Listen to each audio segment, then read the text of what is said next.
আমরা যারা পাপ কাজে লিপ্ত আছি, আল্লাহ আমাদের মনের ভেতরে সংকোচ, অস্বস্তি আর দুশ্চিন্তা অনুভব করিয়ে দেন। আল্লাহ তাআলা পবিত্র কোরআনে একে বলেছেন আল আযাব আল আদনা, অর্থাৎ কাছের শাস্তি। আল্লাহ তাআলা আমাদের এই কাছের শাস্তি অনুভব করার সুযোগ করে দেন, যেন আমরা বড় শাস্তি পাওয়ার আগেই তার কাছে ফিরে আসি। কারণ কি? শুনুন।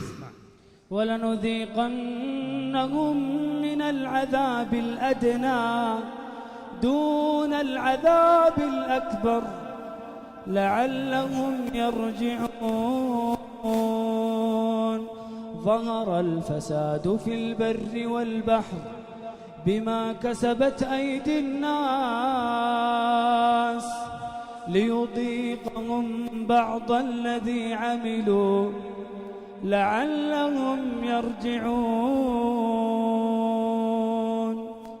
যে তওবা করে তার প্রথম পুরস্কার হচ্ছে জান্নাহ। এটাই কি যথেষ্ট না?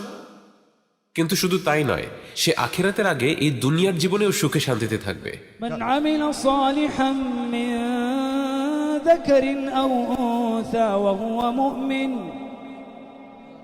فلنحيينه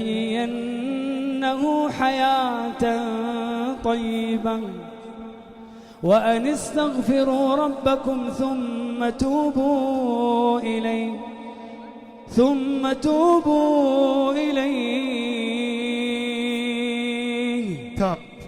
يمتعكم متاعا حسنا إلى أجل مسمى। আচ্ছা ঠিক আছে, মানলাম যে আমি আল্লাহর কাছ থেকে এই পুরস্কারটা চাই, আমি তওবা করে আল্লাহর কাছে ফিরে আসতে চাই। কিন্তু একটা সমস্যা আছে, আমি তো অনেক অনেক গুনাহ করেছি, আমি অনেক অনেক খারাপ কাজ করেছি। ومن يعمل سوءا أو يظلم نفسه ثم يستغفر الله يجد الله غفورا رحيما وهو الذي يقبل التوبة عن عباده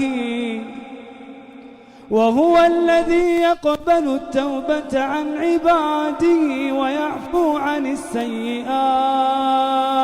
শেখ, আমি এই যে এখন আপনার সাথে আছি, আমি কিন্তু এখনো এশার নামাজটাও পড়িনি। ويعفو عن السيئات। আমি আপনার সাথে অপবিত্র অবস্থায় বসে আছি। ويعفو عن السيئات। আমার পকেটে গাঁজা পর্যন্ত আছে। ويعفو عن السيئات। জিনা। ويعفو عن السيئات ويعلم ما تفعلون لواط إلا من تاب وآمن وعمل عملا صالحا فأولئك يبدل الله سيئاتهم حسنات وكان الله غفورا رحيما۔